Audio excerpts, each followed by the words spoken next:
Sandra Darlin with Darlin Professional Group, and this is Darlin Discussions. I'm joined today by two wonderful gentlemen, Chad Pack and Mr. David Baker. And guys, tell us a little bit about yourselves. Yeah, awesome. My name is Chad Pack. I am your community mental health first aid instructor. So we like to present the mental health first aid specifically really to school systems, teachers, bus drivers, cafeteria personnel, janitors. We don't stop anywhere in there. The best thing about that, this certification is free. There's no charge at all to them, and ultimately for the whole community as well. So and I love it. I've been doing it since August, and I'm enjoying it. Man, what are some things that you go over in mental health first aid? Yeah, good question. We touch. I mean, it's a whole course, and we touch early signs and symptoms, like how to recognize these early signs and symptoms when they come aboard. And even if you miss that, we go into the worsening signs and symptoms Of what? Of any disorder. It could be how they're acting, how they're talking, whether it's a panic attack a panic attack as opposed to just a social attack. Just Like in general. social anxiety. So if I were to participate in this course and become certified, would I be able to learn about various mental illnesses and disorders, substance abuse? What about suicide? Yeah. So the thing about this course is we're not teaching you to diagnose, right? So it's more the lines of recognizing these signs and symptoms. And yeah, we touch suicide. I know it's a touchy subject for most. We get directly with the suicide questions. We don't go around the bush, and we do touch on psychosis and which is your favorite. It is my favorite, man. And substance abuse. I mean, all that is packed into a day course. And I say a day, it's like really half a day to a day, and it's very vital. And you get certified, and it's good. We give you a little certificate for it. Yeah, and you get this really cool action plan that teaches you how to not only recognize those signs, but then what, man? I see it. Mm-hmm. I know something's going on, but what am I going to do to help, right? And so just like with first aid, it teaches you to recognize the symptoms and then help and aid that person, knowing that somebody else can come along beside you or after you and really do the deep work, but at least get somebody the help and attention that they need. That's right, because they say really 1 in 5 do have that some sort of disorder. Yeah, and that's a lot. All right, to take your 5 friends. David, you're sitting here and asking Chad all the questions. Why don't you introduce yourself? Sorry, first? did you want to be the mediator? Did Yeah, you want to be the facilitator, the moderator? Yeah, okay. a little bit. It's my show, It's Darlin Discussions. Darlin Discussions. Yeah. I get it, man. So I'm David Baker. I'm a licensed professional counselor and supervisor. And so in my current role, I provide mental health trainings like youth mental health first aid, trauma-sensitive schools, substance abuse training, trauma and grief, to the public school systems here in our area. So that's really great that you're. And I've learned a lot from this guy just over the past months. We did our first certification a month ago. So. That's great. So let's start the conversation with what is mental health. I know you've been talking about mental health first aid and that great program, but let's talk about what is actually mental health. Can I grab that one, David? Yeah, take it, man. Yeah. This is according to mentalhealth.gov. I have it all pulled up. What is mental health? It's a question. Mental health includes our emotional, psychological, and social well-being. It affects how we think, feel, and act. It also helps determine how we handle stress, how we relate to others, and make choices. Mental health is important at every stage of life, from childhood and adolescence throughout your adulthood. I really like this last one here. Mental health problems are common, but help is always available. People with mental health problems can get better and ultimately recover. Recovery is always that option for them, and it's always available for them, and recovery is completely done. Yeah. I mean, a lot of times we'll hear about mental illness or we'll hear about mental disorders, but a lot of times people have mental health struggles, right? It's not something that's necessarily going to be lifelong or going to be so terrible that it ruins a person's life. Just like we talk about people's physical health, right? Sometimes we have a temporary illness, but it's not life-altering. And that can be the same with mental health, right? When we have our mental health and it's positive and it's good, it can lead to full potential of our lives. It's how we cope with stresses of life. It's how we work. Darlin professional group wants to help people be successful, wants to help employers be successful in who they hire and have a successful work group and work team. Mm-hmm. And work productivity is huge when it comes to positive and mental wellness, right? Mm-hmm. If we're healthier mentally, spiritually, cognitively, our thoughts are and we're able to focus, we're going to have better productivity. It helps us make meaningful contributions to our communities, right? And our relationships. Yeah. And so some ways to maintain positive health is get help if you need it, right? Whether that is through professional help, whether that's a mentor group, whether that's one of the three of us, right? Whether that is a peer group or a faith community or some sort of other self-help group that you can go to, staying positive, staying physically active, thinking about the positive things going on in your life, getting enough sleep. That doesn't sound, that's a bright idea right there, Dave. Get some sleep. Yeah, get some sleep, eat. There's a great acronym called HALT. When you're thinking about when you're going to react to an emotion, are you hungry? Are you angry? Are you lonely? Are you tired? Is that what is driving your emotional response? I love that. Yeah. I have like a t-shirt that has something about like, sorry, I was angry. I was just hungry or something. I got a matching shirt for me and my dad because we do that all the time. Just feed us. Like that. Right. Then we'll be over it. I'm angry.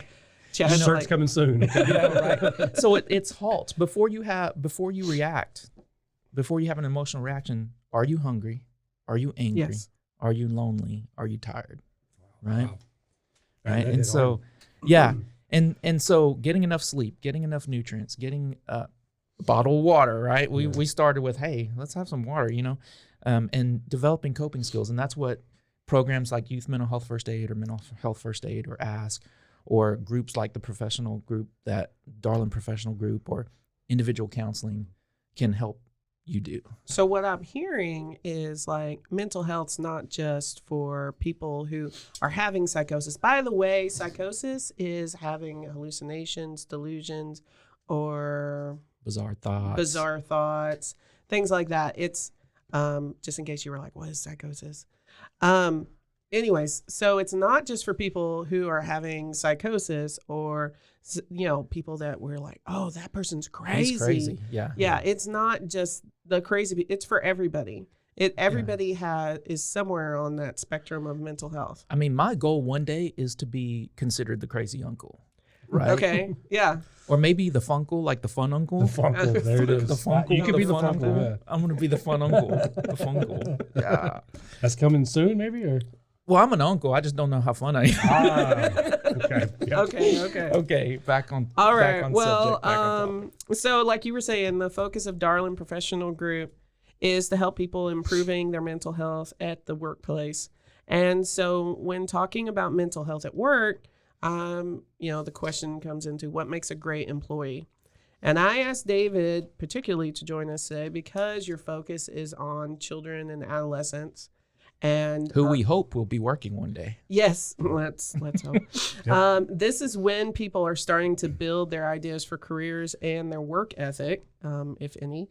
And so my question to you, David, is what do you think sets a good foundation for an employee? And are there any theorists that you think speak to this topic? I don't know. That's a good question. I mean, you better say Donald Super. Oh, Donald Super. Yeah, he's a pretty good dude. Yeah, he's done some great work, man. I think he's well known or something. But yeah, no, there's this guy Donald Super. He's got this model of he's career. Calling in right now. Yeah, model of career development. I told you guys when we hit it big, he's gonna be calling in. No, he's got this theory of career development, right? And he starts with children, right? How do children develop in a way that will promote being a good worker, joining the workforce, doing well? Ideas like curiosity, right? And how do we help develop curiosity in children, right? We encourage them. Hey, oh, that's cool. What is that? Or we help by explaining to them what things are. If we see them playing with something, we may depending on what age they are, what stage of development they are, you know, we might give them the words to describe it. Right. Or we may allow them to touch and feel and play with things. Yeah, like infants and toddlers, they're all sitting there and touching and tasting everything. Everything goes into the mouth. They're really curious about the world around them, trying to figure out what's going on. But when you think about, you know, they're trying to figure out what career they want to be in too. They're looking at everything that they see, everything that everybody does, and whatever they're exposed to. Like, I know my daughter, she's only exposed to like the teachers at school, the people at her church, and, you know, like, and me and a couple of my friends. Like, that's all she's really getting exposed to. She's not exposed to a bunch of different careers, really. Yeah, well, and even that is, you know, especially within the last 2 years, I won't mention the word, but in the last 2 years, we have not been exposed to as much as we have in the past. Right. Know? And so... Well, we've been exposed to something. Well, yeah, right. But it's easy as parents, as easy as caregivers, as adults, to want to protect children. Mm-hmm. But part of the way that we learn is through the process of sometimes it's failure, sometimes it's hurt, but sometimes it's success by allowing them to do something for themselves, right? So a child or a young person can be curious about something, but we may think, oh, we know better for you, don't do that. Right. Or we're going to protect you from that. And so what we do, the next step is, so you're curious, but the next step is, are we going to explore? Are we going to have exploration? Mm-hmm. Well, if we are hindering that exploration because, they're curious, they made that first developmental milestone. I'm curious. I want to know what this is like. But somebody's holding me back. I can't go explore. Right. Right. You know, I want to be a chef. Well, no, you can't get around the oven. No. Right. No, child. No, you know, like, okay, well, maybe just. But I'm 19 now, Mom. Let them crack the eggs, you know, like, I learned, like. Start like that, exactly. Okay, so, like, my kids are 10 years apart. And I realized with my son, I was like, no, you can't be around the oven. You can't be around the oven. You can't be around the oven. And now he's a teenager, and I'm like, hey, cook something. Yeah. And he's all like, no. No, what it really was is women are in the kitchen, son, go outside and mow the yard. No, no, he won't mow the yard either. That's a different podcast. But we may need to do that one. Right. Yeah, that's a different part. So a child's got to be able to explore, right? A young person's got to be able to explore.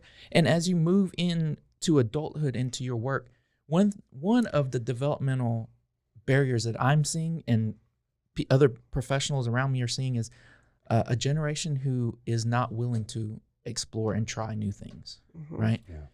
If they can't find it on YouTube, on a podcast, right? No, if they can't find it somewhere around here, if they can't find it they're not willing to go explore. They're not willing to take a phone that's busted up and falling apart and take it apart, see how it works. Right. They're not willing to put that curiosity into action. Mm-hmm. And that kind of goes into like some of the key figures part that Super had too. I know I'm skipping information, but with key figure, like the examples, because I know like if the children, I realize this with both of my children, if I don't go in there and show them how to play, they don't know how to play. Like children are not born with the innate sense of here's a doll, this is how you play with it. They have to watch the parents, you know, play with children or do something, you know, like, so that they know, oh, this is how I play. You know, that's what they do. And sitting down and spending time playing with your kids and showing them like, this is what you do with these toys and stuff. And we think that, oh, they've seen it on TV or whatever, they know how to do it. And they don't always know how to do that. No. Well, and that's why we come alongside them. And you've heard the teach, see, do, or the see, teach, do. See, teach, do, yeah. This, you know, but that's true. We have these people, even that, you know, Bandura's social learning was we learn by watching others, but we also learn by doing. Yeah. Right. And in this, you said you were just going to skip information, but it actually keys right into information. It does. You know, kids learn in different ways depending on one, developmental style, cognitive ability, right? Do I have the ability to process what you're trying to give me, right? And then one idea is that we can all learn different ways. You give me a 1 hour lecture, an hour and a half lecture, you're done. I'm done. Like I've tuned you out within 20 minutes, right? But you give me a book to read right along with you, I'm good. Kinesthetic learners, people that have to have fidgets all the time, or they have to learn by doing, right? Yeah. And unfortunately, and honestly, right now our current school system is not set up for different types of learning like that, right? Right. It's either a lecture or it's now it's a get in front of your phone, get in front of your computer, right? You know, which and we've lost that. It does incorporate a little bit more of the physical, them doing a little bit of something, but not as much as they need to be doing for those hands-on learners. I was also going to say this would be a great time to talk about like Piaget and Erikson, about like their developmental, like talking about how people process information. So people like Piaget and Erikson, they studied the various developmental stages of children and adults, from not only how we think and how we process information, but even motor development skills, right? And why a 2-year-old, when you show them the face of a bear, they can describe the face of the bear. But when you turn the bear backwards, all they can describe to you is the backside of that bear. Right. They cannot describe what the face of the bear looks like. And they don't understand why you see a face and they see a backside. Yeah. Because they don't have that ability yet. Right. Right. So understanding those developmental stages is important. Yeah, I think it's so incredible whenever you're around children and observing those different stages that they're in, because it's like you sit here and think, well, I just told you about all this information. Why don't you know this? And it's like, well, they see it in a completely different way, or it's so concrete versions. Like I was at a basketball game one time with like 5-year-olds, right? And before the game started, they told everybody to shake hands. Well, all the little kids, they went like this. They shook their hands. Right. They weren't do this. They weren't shaking it, you know, because they weren't processing it in the same way. Exactly. You know, like it totally. Neither of the kids thought for a second, oh, this means actually grab another person's hand. In roles that I've been in, and I've had to interview people for jobs, and I'm thinking, man, this person holds it together for an hour-long interview, but are they really going to make it in the field? And so how do we look at, do you have those stages that Super was talking about? Do you have that curiosity? But then can you put that exploration into action? Right. Can you gather information and use that information for your job? Right. Or are you one that needs to be told every step of the way what to do? And if I leave something out, that means you can't do it either. And if I leave a step out and you miss that step, now I'm doing your work and my work. Why do I need you? Well, but there is something to be said about those people who are really great at following instructions and just the letter of the law. You know, those are really great for some of the lower paid position. You still need to have those people in place. But yeah, for the more managers and supervisors, they need to be the people who have more of that exploration, that curiosity, who can say, okay, yeah, I see this and I'm going to fix it this way. Yeah. So that goes into putting the right person in the right position based on their skill set, based on their developmental abilities, right? Yeah. And so it might not even be a matter of pay scale. It's a matter of putting the right person in the right position for their unique abilities and skills and strengths. Yeah. Right. So that they can prosper, so that your group can prosper, your team can prosper. That's why you have 5 people on a basketball team and, not one. Yeah. That's true. And those against people the on other the 5. basketball team need to be able to follow the coach without question. Yeah. Right. And they're getting paid a lot more than we are. But you know what? I've been in situations where people are afraid to ask questions and they mess up.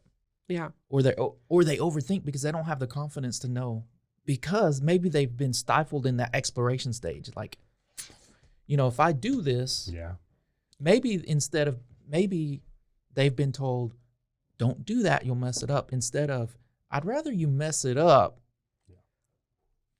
Hopefully then, Yeah, or like you need to, when the parents come back and they're like, you do this just because I said so. Don't ask me why. Oh, yeah. Right? Oh, my goodness. I have caught myself doing that. But at the same time, like, I have to come back and be like, do you really want your child not to ever question, not to ever try different things? Like, right. No, I don't want that. So, you know? yeah. So then how does that relate to growing up and moving into the workforce, right? Right. Because, you know, do you want, for your position, you've got to think about if you're a hiring manager, you're hiring supervisor, or you're starting your own business and you need a position filled or you need some support, what type of person do you need in that position? Do you need a person in that position who can think for themselves and think critically? Or can you use, or do you need somebody who's going to follow the letter of the law? Right. Right. You got to think about exactly what you need in that position. And then you've got to think about who can you supervise. For instance, if I'm a forest, I see the forest, but I'm not very good at giving the details, and I hire somebody that needs all the details, we're not going to work well together, right?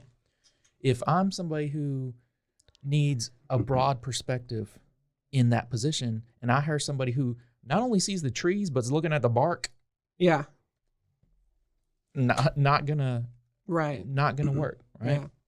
And so you've got to know: do you need that internal locus of control, or do you need that external? Like, I can do things on my own, or I need somebody else to tell me, right? Right. Mm-hmm. Back to these. Yeah. Do I know the importance? Do I know the importance of time? Right. Yeah. Do I have that internal time clock, or do I need somebody else to say, okay, and this should take you 15 minutes, get it done. 15 and minutes. with Donald Super, he really pointed out, like with the time perspective, like moving towards your goals. You know, like having that ability to say, hey, I'm working towards this and I am doing things to achieve towards these goals. And that's really important, you know, and kids need to learn that super early because it helps you all throughout life, you know, being able to move towards goals, and especially in the workplace, you know, like, are we working towards achieving a project, or are we just lollygagging and talking and hanging out? Which right now we're lollygagging, talking, and hanging out. No. I think this is important. Because it's fun. It's good. It's fun. But what do you need from your employee? Yeah. I like that analogy you use of the forest. That's really nice. The forest, yeah. I'm a forest guy. Should we call you Forrest Gump? Run, Forrest, run. We were both thinking. You're a woodsman, you know? Yeah. I've smacked into a couple trees that way. So, that might have been why I got in the field I did. Oh, okay. Perfect. Well, it fits you perfect, man. Yeah. It works.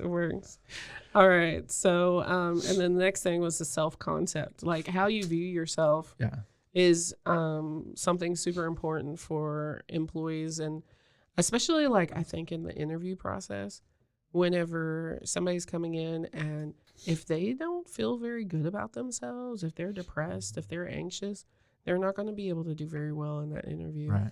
And I think that's so important before you go into an interview.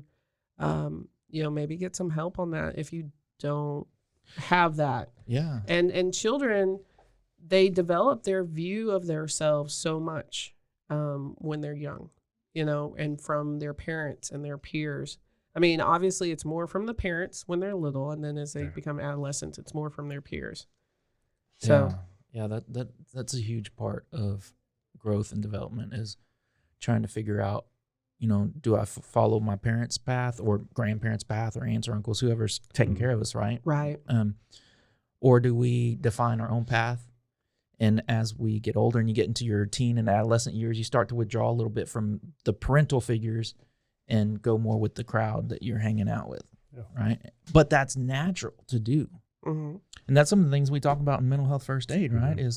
Is looking at what is typical for an age group versus what is starting to be some of those warning signs and those worsening signs. Oh, Chad, tell us a little bit about that.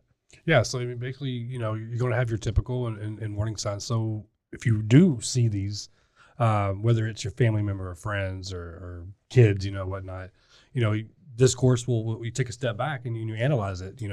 Is this a common thing?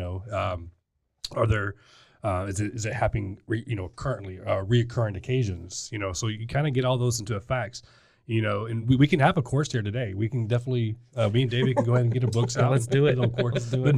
No, just give me an example of like, okay, so we're talking about kids right now. Tell me if there was a 17-year-old, all right, and tell me something that would be a warning sign that you would know that his self-concept's not very good. His self-esteem's pretty low.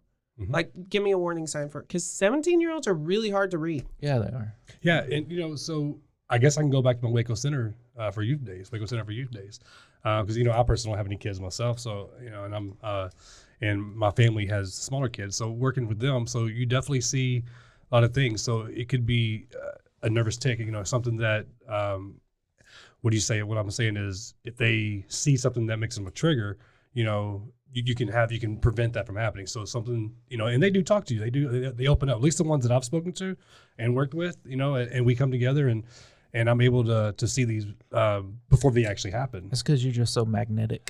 Yeah. Yeah. They're just like, oh my God, Chad, you're so cool. Chad, what's up, bro? Yeah. No, sir, we don't do that here. Oh, bro, what's up? No. Don't tell my, but, team leader. But what if, what we talked about, if they might withdraw from parents, because that's natural to go with their friends. What if they start withdrawing from their friends too? Yeah, right? And that's what I was going to get to. Then if they start withdrawing from their friends, as a typical teenager, you're going to go through a lot of ups and downs and changes. That's facts, mm-hmm. And we all went through that, Yeah. No matter what the situation is. No, dude, I was walking on water. And everyone's different, so we all have our different lifestyles. And I'm not saying any of this is wrong. We all grew up in poverty, or some grew up in richness. Some people grew up in grandparents or cousins, so they're going to take different actions. And it's just and they take that and they present it with their life, and that's why they get placed in this. And that's why it's so hard to tell, like, is there something wrong? Yes. Or is this okay? But you're saying, like, if they totally withdraw from the people that they even normally talk to, then that would be a sign. Okay. So teenagers out there, like, keep talking to your friends. Okay. So, and the last thing that Super talked about with children is like planfulness. And again, I think that was more towards like working towards your goals and having a plan in place that like, okay, we're doing this, we're moving forward. So that was a lot like time. Planfulness. Perspective. And here's the thing: how many people in professional roles or not professional roles change their majors?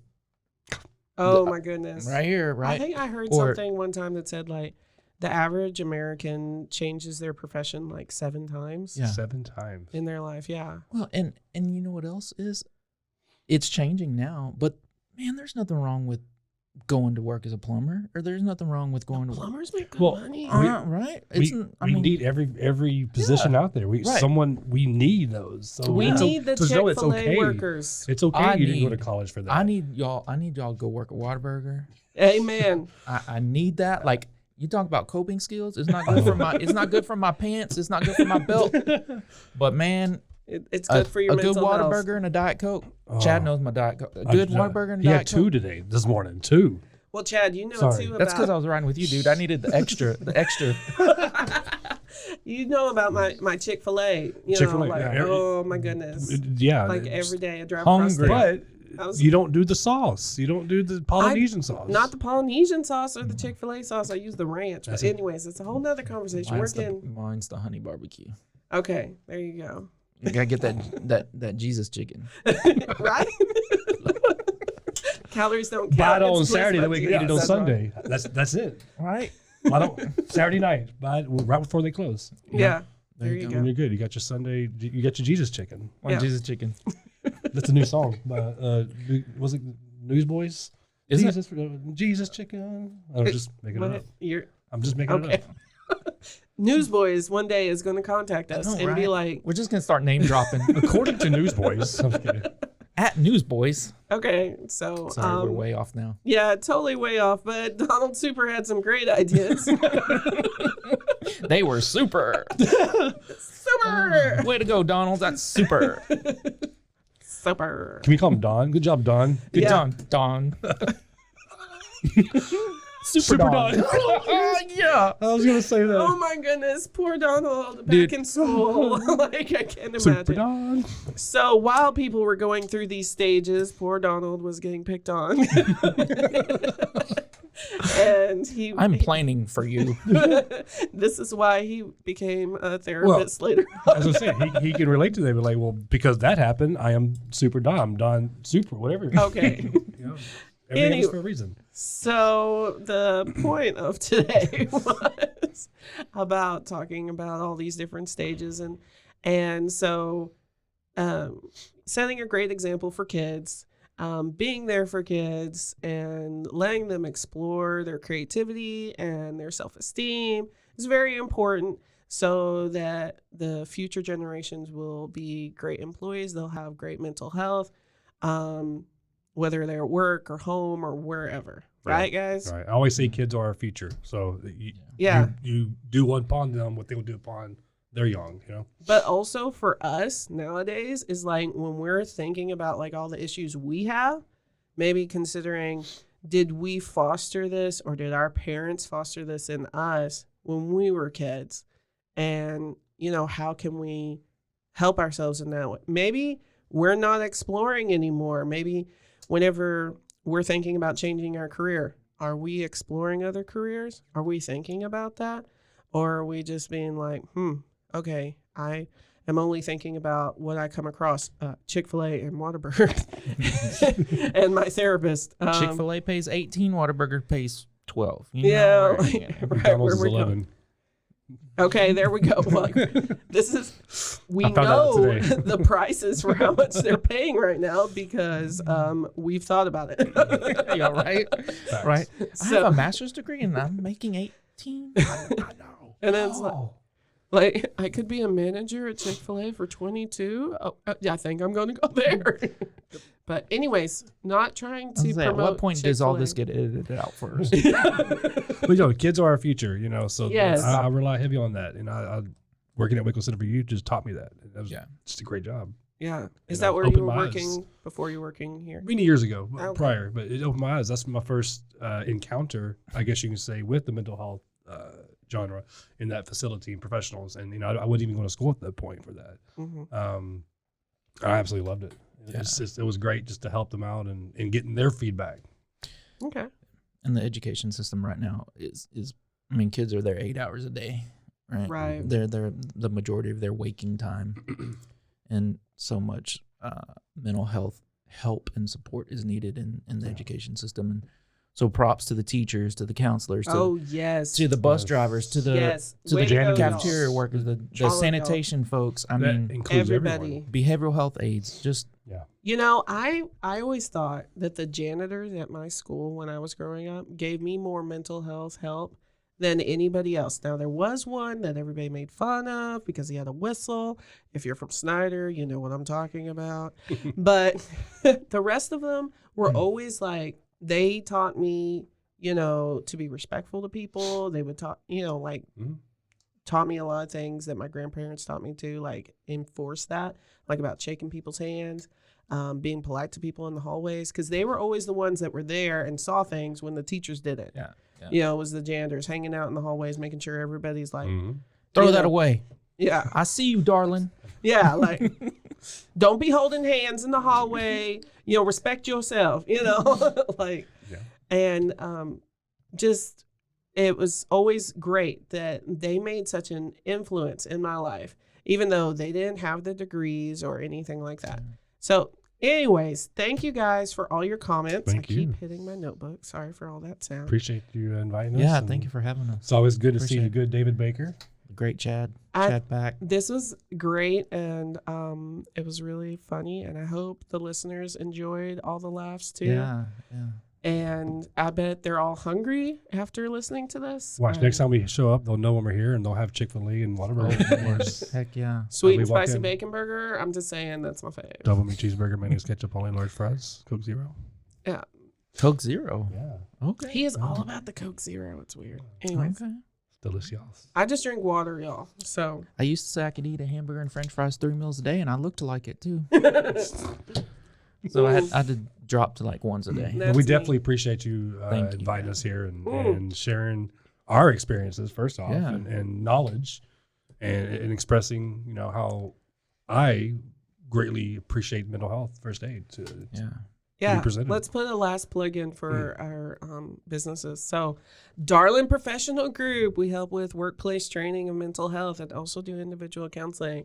Chad does. Chad Pack. I do my mental health first aid instructor for youth, for adults. So it's available out there. David Baker. I provide mental health supports to public schools. I also do individual counseling, and I supervise LPC associates Like me. like Cassandra, Yeah. who are up and Get it. coming mental health professionals Yeah. doing great things like this. So thank you, Yeah. Cassandra, for having us. Yeah. Thanks. And thank you for doing what you do. Yeah. Thanks. Everybody just like, we'll That's a sing wrap. Kumbaya. Yeah. That's a wrap.